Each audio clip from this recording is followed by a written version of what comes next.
ભારતના વિદેશ વ્યાપારને નવી દિશા આપનાર કરાર એટલે કે આજના વીકલી સ્પોટલાઇટનો મુદ્દો India UK free trade agreement.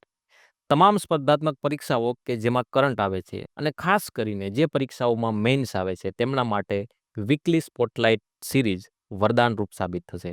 તો ચાલો આજે આપણે આજના મુદ્દા પર આવીએ. તમે જોઈ શકો છો કે અહીંયા કેટલીક લક્ઝરી કાર બ્રાન્ડ છે. એસ્ટોન માર્ટિન હોય, બેન્ટલી હોય, મિની હોય કે રોલ્સ રોય હોય. આ બધી જ કાર 50 લાખથી લઈને 10 કરોડની રેન્જમાં આવે છે. એટલે કે ખૂબ જ લક્ઝરી મોંઘી કાર છે. આ બધી જ કાર યુકેની કાર બ્રાન્ડ છે. આપણે એક એક્ઝામ્પલ લઈએ કે કોઈ એક 5 કરોડની રોલ્સ રોય કાર છે.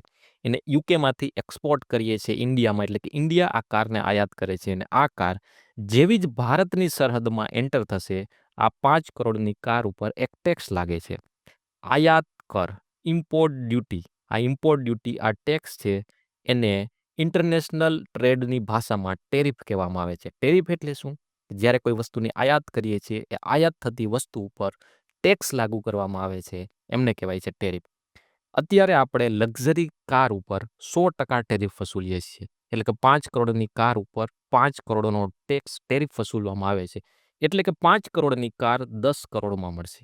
એવી જ રીતે વિસ્કી જે ઇંગ્લેન્ડમાંથી, યુકેમાંથી જ આવે છે, એના પર ભારત સરકાર 150% ટેક્સ એટલે કે ટેરિફ વસૂલે છે. ચાલો આ મુદ્દાને થોડો વધારે સરળ બનાવીને સમજીએ કે યુકેમાંથી કોઈ વસ્તુ ભારતમાં આવે છે તો ભારત એના ઉપર ટેક્સ વસૂલે છે. એ જ રીતે ભારતમાંથી કોઈ વસ્તુ ઇંગ્લેન્ડમાં જાય છે તો ઇંગ્લેન્ડની સરકાર એના ઉપર ટેરિફ વસૂલે છે. તો આનાથી ફાયદો શું થાય છે? આનાથી બે મહત્વના ફાયદાઓ ગણાવી શકાય. પહેલો કે ટેરિફ એટલે કે એક પ્રકારનો ટેક્સ છે. એ ટેક્સ એટલે કે ભારત સરકારની આવક, એટલે કે ટેરિફ દ્વારા સરકારની આવક વધે છે. બીજું કે જ્યારે આપણે વિદેશી વસ્તુઓ ઉપર ટેરિફ લાગુ કરીએ છીએ, એટલે કે વિદેશી વસ્તુ મોંઘી થઈ જશે. એની સાપેક્ષે સ્વદેશી વસ્તુ સસ્તી દેખાશે. સ્વાભાવિક વસ્તુ છે કે જ્યારે 5 કરોડની કાર ઉપર 5 કરોડનો ટેક્સ લાગુ કરીએ છીએ તો વિદેશી વસ્તુ ઓટોમેટિક મોંઘી થઈ જાય છે. આ તો જસ્ટ આપણે મોંઘી વસ્તુનું એક્ઝામ્પલ. આ જ વસ્તુ આપણે 20 લાખની કાર માટે પણ જોઈ શકીએ છીએ.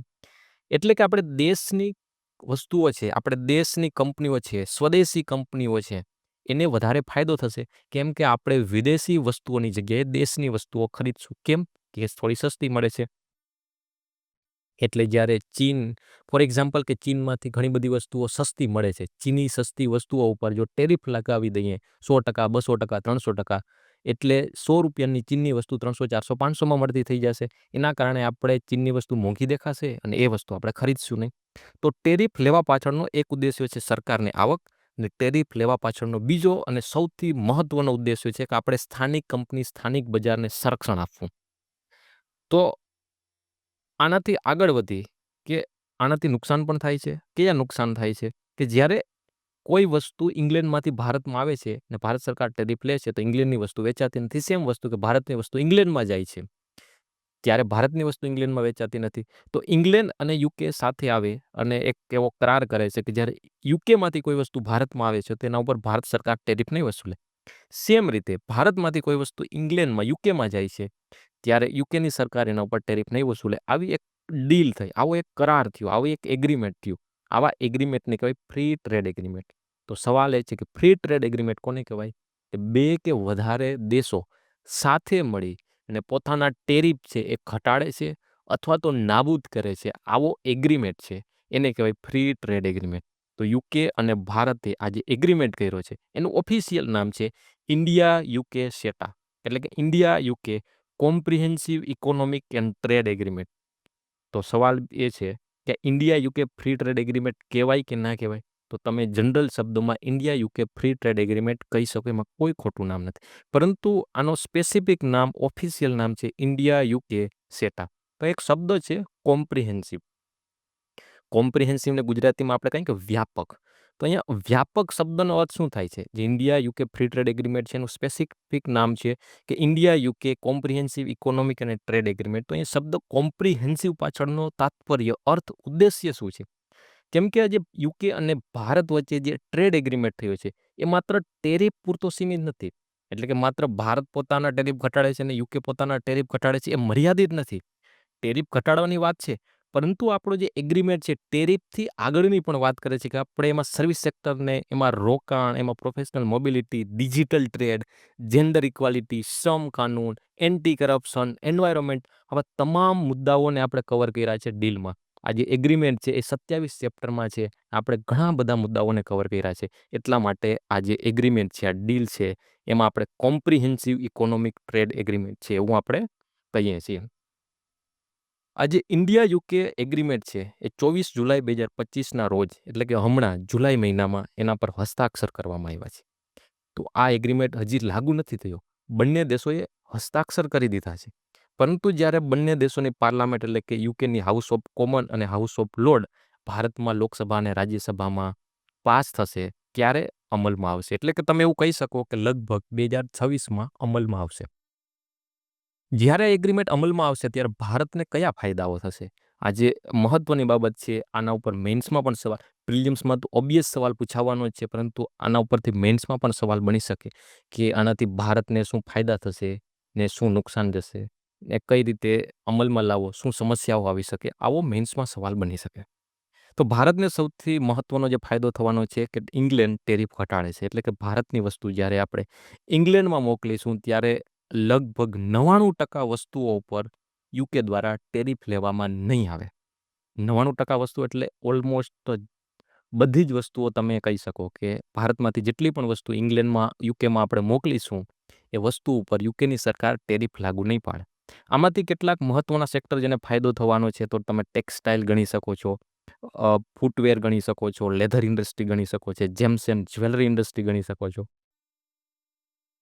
રમકડા બનાવતી કંપનીઓ કે સ્પોર્ટ્સના ઇક્વિપમેન્ટ સાધનો છે એને ગણી શકો છો.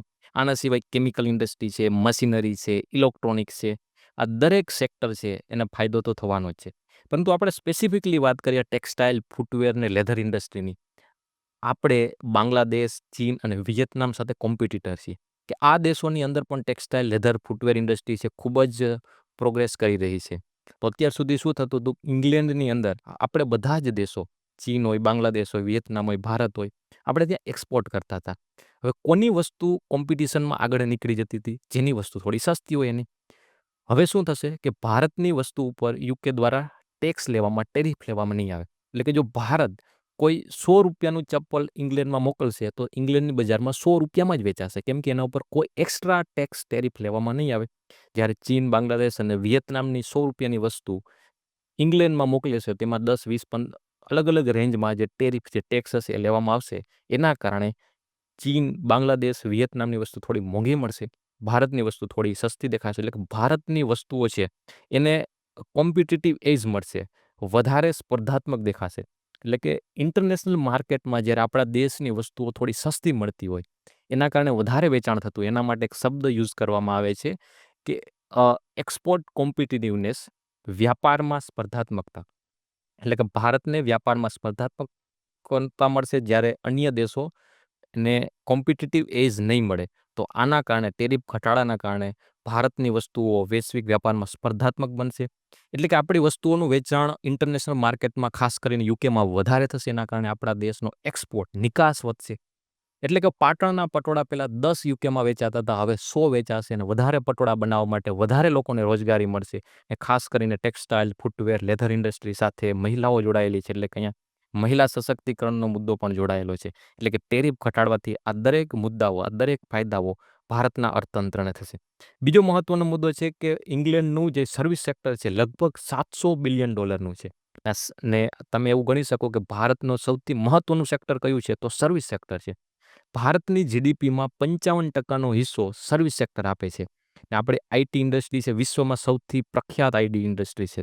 જ્યારે ઇંગ્લેન્ડના $700 બિલિયન સર્વિસ ઇન્ડસ્ટ્રીમાં ભારતને સરળ એક્સેસ મળશે, તો ભારતના જે આઈટી ઇન્ડસ્ટ્રી સાથે જોડાયેલા કે ઓલ ઓવર સર્વિસ સેક્ટર સાથે જોડાયેલા લોકો છે એને ખૂબ જ વધારે ફાયદો થવાનો છે. અહીંયા તમે જોઈ શકો છો કે એક નેગેટિવ લિસ્ટ કરીને કોન્સેપ્ટ છે.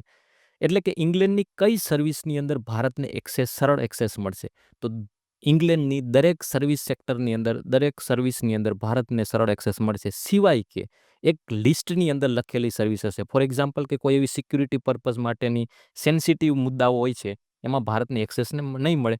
એ જ રીતે ભારતમાં માટે પણ કોઈ સેન્સિટિવ મુદ્દા હોય એવા સર્વિસ સેક્ટરમાં ઇંગ્લેન્ડને એક્સેસ નહીં મળે. તો એવી એક લિસ્ટ તૈયાર કરેલી છે કે એ સર્વિસમાં અન્ય દેશને એક્સેસ નહીં મળે. એ લિસ્ટને કહેવાય નેગેટિવ લિસ્ટ. ટૂંકમાં એવું કહી શકાય કે નેગેટિવ લિસ્ટમાં લખેલી સર્વિસ સિવાય દરેક સર્વિસ છે એ સરળ એક્સેસ માટે ઓપન રહેશે.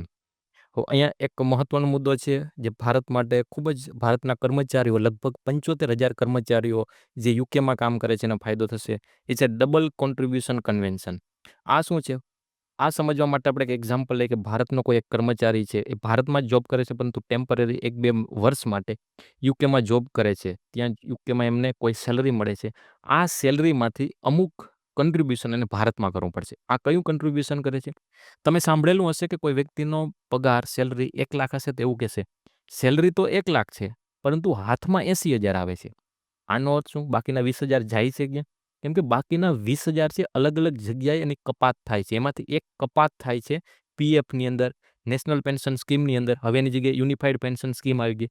ઇન શોર્ટ કે પેન્શન સ્કીમની અંદર સરકાર છે બચત કરે છે. એમાંથી પગારમાંથી અમુક રૂપિયા કાપી અને પછી જ સેલરી પગાર મળે છે.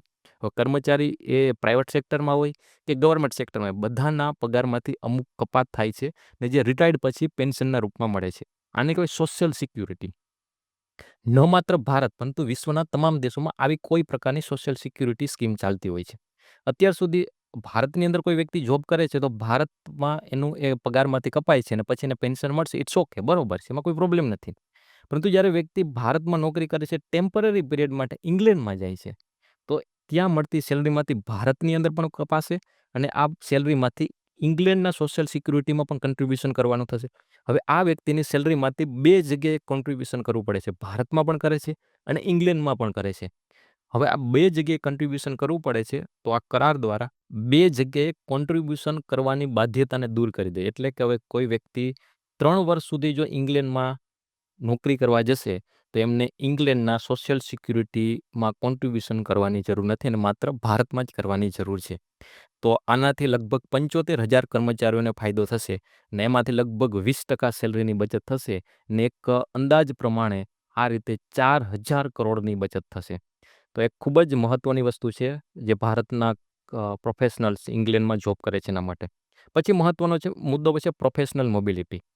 આપણે અહીં એક શબ્દ સમજેલો કે આ કરારના નામમાં લખેલું છે કોમ્પ્રિહેન્સિવ. તો આપણે કોમ્પ્રિહેન્સિવનો અર્થ સમજતા એવું કીધું હતું કે અહીંયા માત્ર ટેરિફ ઘટાડવાની વાત નથી.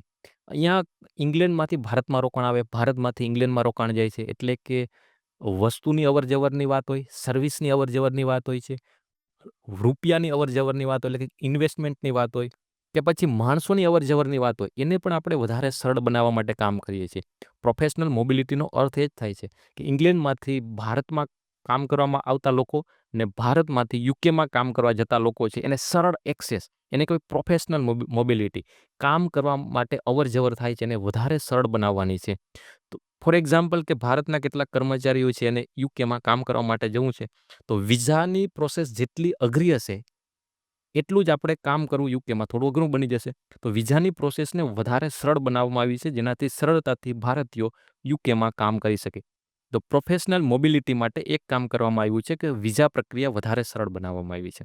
હવે કોઈ ભારતીય વ્યક્તિ છે બિઝનેસ વિઝિટ માટે 90 દિવસની બિઝનેસ વિઝિટ માટે જ્યારે યુકે જશે તો એને એની પ્રક્રિયા પણ સરળ કરી દેવામાં આવી છે. એના માટે લેબર માર્કેટ ટેસ્ટ લેવાની જરૂર નથી. આ લેબર માર્કેટ ટેસ્ટ શું છે? જો ઇંગ્લેન્ડની અંદર જ કોઈ એવો વ્યક્તિ મળી રહેશે કે એક કામ થઈ શકે તો એને ફોરેનથી કોઈ વ્યક્તિને બોલાવવાની શું જરૂર છે? આવી એક ટેસ્ટ. હવે આવી કોઈ ટેસ્ટ લેવામાં નહીં આવે જ્યારે કોઈ ભારતીય વ્યક્તિ બિઝનેસ વિઝિટ માટે 90 દિવસની બિઝનેસ વિઝિટ માટે યુકેમાં જશે ત્યારે. ટૂંકમાં તમે એવું કહી શકો કે ત્યાં કામ કરવા જવું હોય, 90 દિવસની બિઝનેસ વિઝિટ માટે જવું હોય તો એના માટેની જે પ્રક્રિયાઓ છે એ સરળ કરી દેવામાં આવી છે. ત્રીજી વસ્તુ કે ભારતની અંદર કોઈ એક કંપની છે, એનો કર્મચારી છે, એ કર્મચારી ઇંગ્લેન્ડમાં જાય છે, એ જ કંપનીમાં છે. ઇન્ફોસિસની ભારતની અંદર પણ ઓફિસો, બ્રાન્ચો છે. ઇન્ફોસિસ છે, યુકેમાં પણ કામ કરે છે. ત્યાં એની બ્રાન્ચ, ત્યાં એની ઓફિસ છે. તો ઇન્ફોસિસનો એક કર્મચારી ભારતમાંથી ઇન્ફોસિસની ઓફિસ યુકેમાં છે ત્યાં જાય છે. તો આને કહેવાય ઇન્ટ્રા કોર્પોરેટ ટ્રાન્સફર. કંપનીની અંદરની અંદર ટ્રાન્સફર થાય છે. તો જો આ ટ્રાન્સફર 3 વર્ષ સુધીનું હશે તો એની પ્રક્રિયા પણ સરળ કરી દેવામાં આવી છે. પછી એનાથી આગળ કે ભારતના રસોઈયાઓ છે, શેફ છે, યોગા ટ્રેનર છે, કે પછી કોઈ કલાકાર છે, મ્યુઝિશિયન છે. આવી રીતે અલગ-અલગ 36 પ્રકારની સર્વિસમાં કામ કરતા લોકો છે, એને યુકે જવું હશે, તો એને સરળતાથી યુકેમાં સરળ પ્રવેશ આપવામાં આવશે. તો યુકે દ્વારા એવું કહેવામાં આવ્યું છે આ કરાર અંતર્ગત કે આવી 36 પ્રકારની સર્વિસમાં કામ કરતા દર વર્ષે 1800 ભારતીયોને સરળ પ્રવેશ આપવામાં આવશે.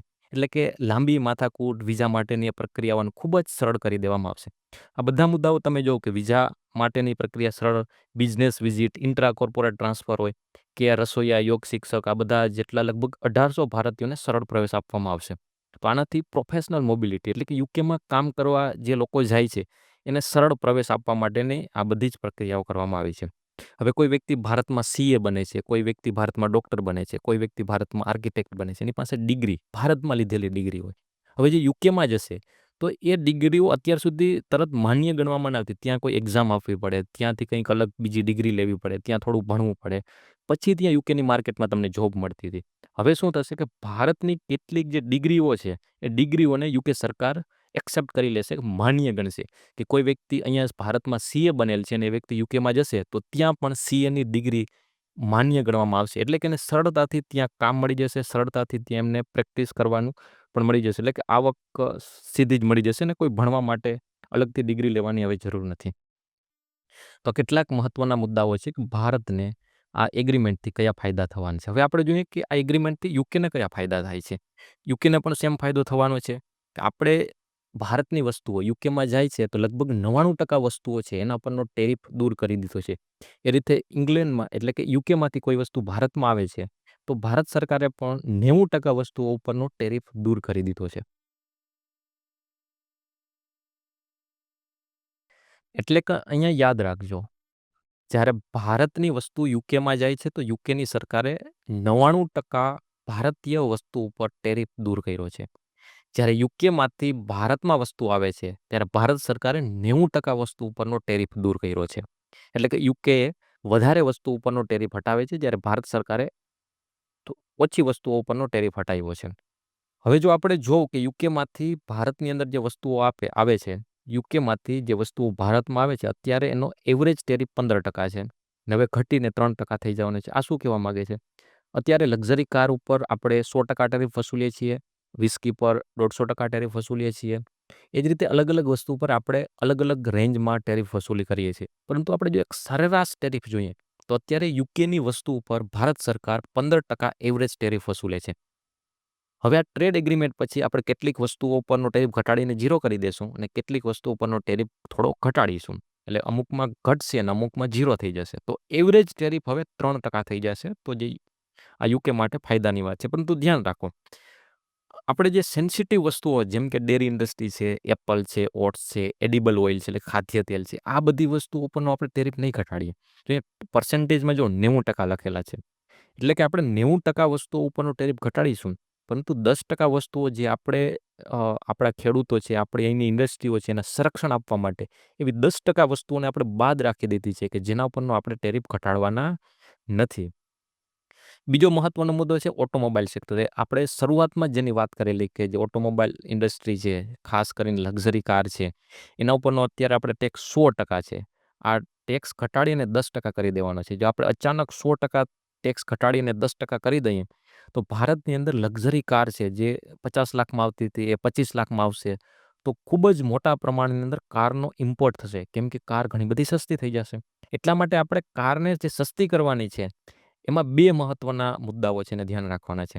100% ટેરિફ છે ઘટીને 10% થશે, પરંતુ 100%માંથી ઘટીને 10% 15 વર્ષે થશે. 100%માંથી સીધા જ આવતા વર્ષે 10% નથી થવાના. 100%માંથી પહેલા 50%, 45%, 40% એ રીતે દર વર્ષે ધીમે ધીમે ઘટી ને 15 વર્ષની અંદર 10% કરવાના છે. તો એક મહત્વનો મુદ્દો આ છે કે આપણે 15 વર્ષમાં આ ટેરિફ ઘટાડવાનો છે. બીજો કે કોટા સિસ્ટમ રાખેલી છે. કોટા સિસ્ટમ એટલે શું? કે રિઝર્વેશન તમને બધાને ખબર છે કે કોઈ 500 વેકેન્સી હોય છે તેમાં જનરલની 100 હશે, ઓબીસીની 90 હશે, ઈડબ્લ્યુએસની 80 હશે. એટલે કે ઈડબ્લ્યુએસનો ફિક્સ કોટા છે કે ઈડબ્લ્યુએસના 80 વ્યક્તિ જ લેવાના છે. એ જ રીતે જ્યારે આપણે ઇંગ્લેન્ડથી, યુકેથી જે લક્ઝરી કાર આવશે તો એને કોટા નક્કી કરેલો છે કે દર વર્ષે 10,000, 15,000, 20,000 એવો જે પણ કોટા ફિક્સ કરેલો છે એટલી કાર જ આપણે ભારતમાં એન્ટર થવા દેશું.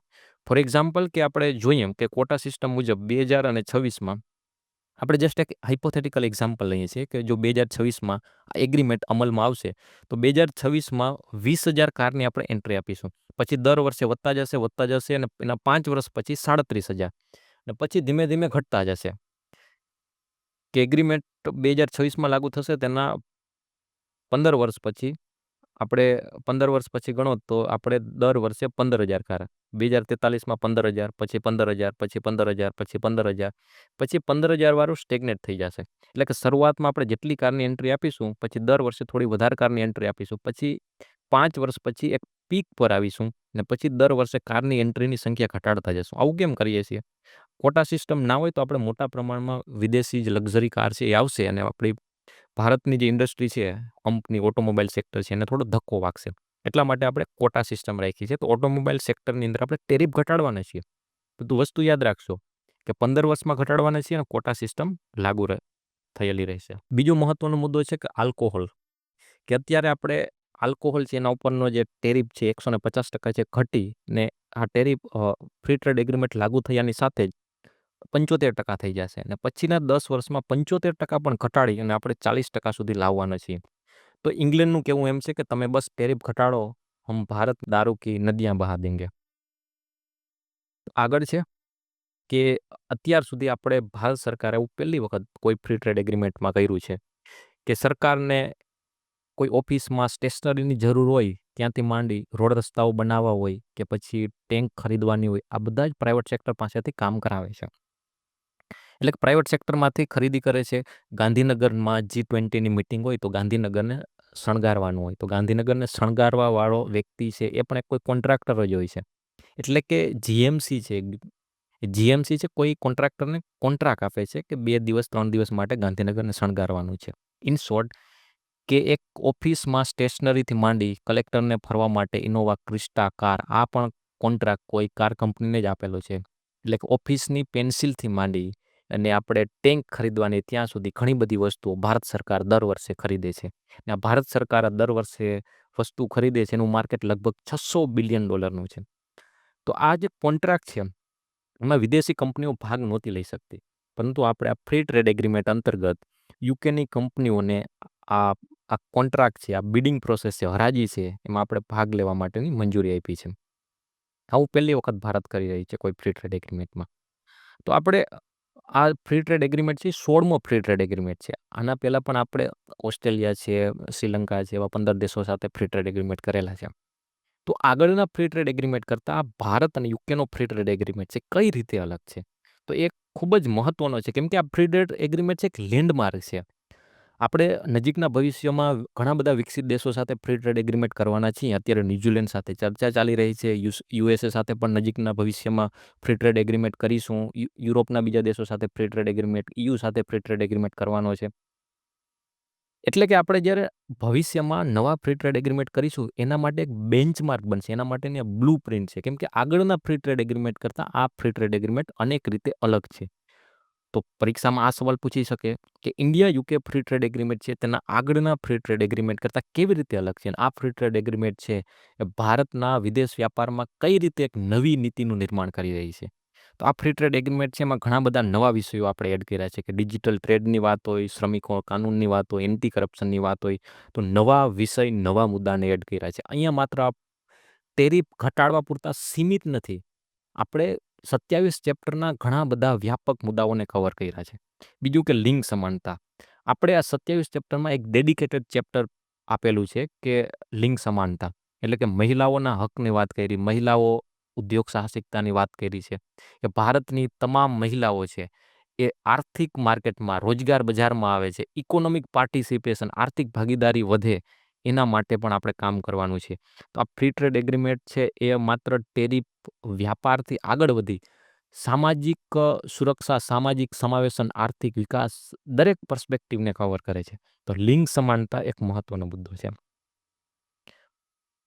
પછી આપણે હમણાં જ જોયું કે સરકારી કોન્ટ્રાક્ટ. તો આપણે પહેલી વખત કોઈ ફ્રી ટ્રેડ એગ્રીમેન્ટની અંદર વિદેશી કંપનીઓને સરકારી ખરીદી એટલે કે સરકાર જે પ્રોક્યોરમેન્ટ કરે છે, ખરીદી કરે છે એમાં વિદેશી કંપનીઓને આપણે છૂટ આપીશું.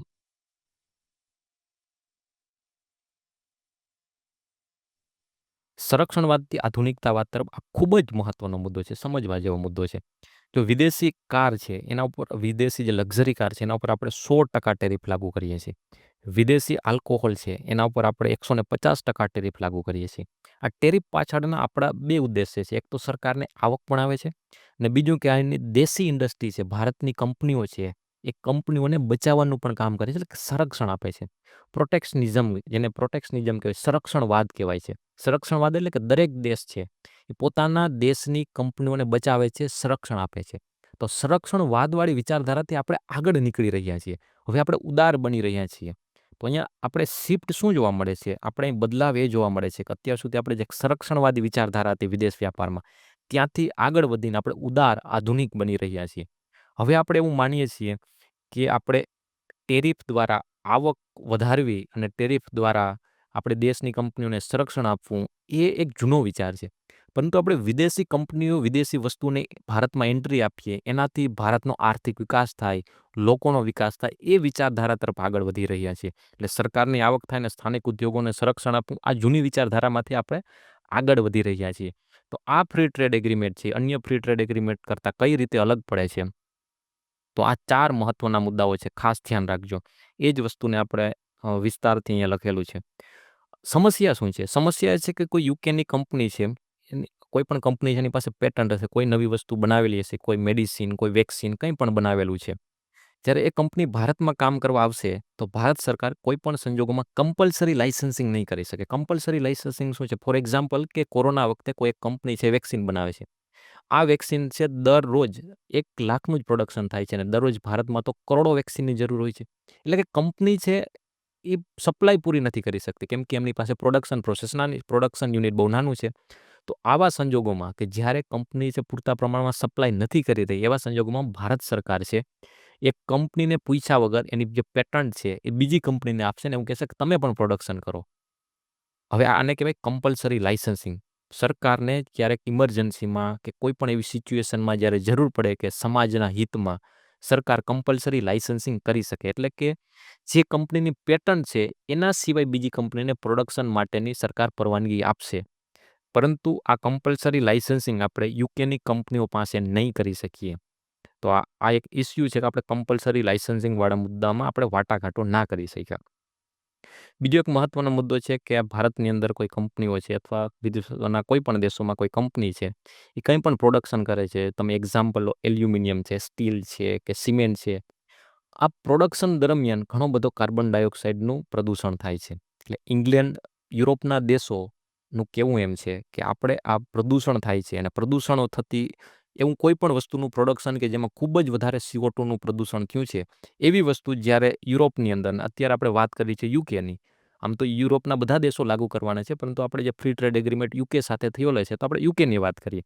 તો આ ભારતમાં એલ્યુમિનિયમ, સ્ટીલ, સિમેન્ટ આ બધી વસ્તુઓ બની અને યુકેમાં પ્રવેશ કરશે, તેના ઉપર યુકેની સરકાર એક ટેક્સ લે છે. એને દેશી ભાષામાં કે એક નિકનેમ તરીકે કાર્બન ટેક્સ તરીકે ઓળખીતો છે. કાર્બન ટેક્સ લેવામાં આવશે. કાર્બન ટેક્સ છે એનો ઓફિશિયલ નામ છે કાર્બન બોર્ડર એડજસ્ટમેન્ટ મિકેનિઝમ, જે 2027થી યુકે લાગુ કરશે એવી સંભાવનાઓ છે. તો કાર્બન ટેક્સ શું છે કે એવી કોઈ પણ વસ્તુનું પ્રોડક્શન થાય છે જેમાં મોટા પ્રમાણમાં CO2નું, કાર્બન ડાયોક્સાઇડનું પ્રદૂષણ થાય છે. આવી વસ્તુઓ જ્યારે યુકેમાં આવશે તો યુકે સરકાર એના ઉપરથી એક અલગનો આ ટેક્સ લાગુ પડશે. હવે આપણે આ ફ્રી ટ્રેડ એગ્રીમેન્ટ કર્યો છે એમાં આ કાર્બન ટેક્સ બાબતે કોઈ વાદ વિવાદ એટલે કે વાટાઘાટો કરેલી નથી. આપણે હમણાં ચર્ચા કરી કે યુકે સરકાર છે એ આપણી 99% વસ્તુ પર ટેરિફ ઘટાડી દેશે, 0 કરી દેશે. પરંતુ એમાં આ કાર્બન ટેક્સની વાત થયેલી નથી. તો આપણા માટે સમસ્યા એ છે કે જ્યારે 2027માં કાર્બન ટેક્સ લાગુ થશે ત્યારે ભારતનું સ્ટીલ, એલ્યુમિનિયમ, સિમેન્ટ આ બધી વસ્તુ યુકેમાં જશે, તેના ઉપર આ કાર્બન ટેક્સ લાગુ થશે. તો આપણે આના ઉપર વાટાઘાટો કરી શકતા હતા, કેમ કે કાર્બન ટેક્સ છે યુરોપના બીજા દેશો પણ નજીકના ભવિષ્યમાં લાગુ કરવાના છે. જ્યારે આપણે યુકે સાથે વાટાઘાટો કરવામાં નિષ્ફળ રહ્યા છે કાર્બન ટેક્સ બાબતે, હવે હમણાં યુરોપિયન યુનિયન સાથે ફ્રી ટ્રેડ એગ્રીમેન્ટ કરીશું, ત્યારે યુરોપિયન યુનિયન પણ જોશે કે તમે યુકે સાથે તો આમાં કોઈ સહમતિ બનાવી ના શકે, તમારી સાથે કેમ સહમતિ બનાવો છો. એટલે કે આ ફ્રી ટ્રેડ એગ્રીમેન્ટમાં આપણે જો કાર્બન ટેક્સ ઉપર કોઈ સમજૂતી બનાવી હોત તો એ ભવિષ્ય માટે આપણે વધારે સારું પડત.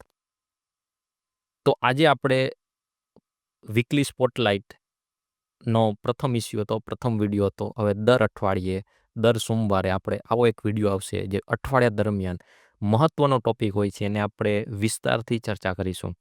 આ જે મુદ્દાઓની આપણે ચર્ચા કરી છે, મુદ્દાઓને તમારે વિસ્તારથી વાંચવો હોય તો વીકલી સ્પોટલાઇટ તમે વાંચી શકો છો. અહીંયા 2 મુદ્દાઓ તમે જોઈ શકો છો. એક છે વીકલી સ્પોટલાઇટ અને બીજું છે weekly spotlight extended. Weekly spotlight એ શું છે? આને એક વિઝ્યુઅલ ફોર્મેટની અંદર ખૂબ જ સરળ રીતે આ મુદ્દાઓને લખેલા છે 2 પેજમાં. જ્યારે આ જ મુદ્દાઓને તમારે વિસ્તારથી ફાયદા, નુકસાન, વે ફોરવર્ડ શું હોઈ શકે, એમાં પ્રિલિમ્સના સવાલો, એમાં અમારે મેન્સના સવાલો કેવું પૂછી શકે, એવું વિસ્તારથી વાંચવું હોય તો તમારે વીકલી સ્પોટલાઇટ એક્સટેન્ડેડ વાંચવાનું. પ્રિલિમ્સ માટે વાંચો છો, તમારે ફટાફટ રિવિઝન કરવું છે તો વીકલી સ્પોટલાઇટ વાંચો. તમારે મેન્સ પર્સપેક્ટિવથી ઇન ડેપ્થ અન્ડરસ્ટેન્ડિંગ જોઈએ છીએ તો વીકલી સ્પોટલાઇટ એક્સટેન્ડેડ વાંચો. બંને સેમ મુદ્દા ઉપર જ લખેલું છે, India UK free trade agreement. તો મારા ખ્યાલથી તમારે બંને વસ્તુ વાંચવી જોઈએ. જ્યારે જેવી જરૂર અહીંથી સૌથી સારી અન્ડરસ્ટેન્ડિંગ અહીંથી મળશે વીકલી સ્પોટલાઇટ એક્સટેન્ડેડ પર. વીકલી સ્પોટલાઇટમાં નવા મુદ્દા સાથે ફરી મળીશું. ત્યાં સુધી જય હિન્દ, જય ભારત.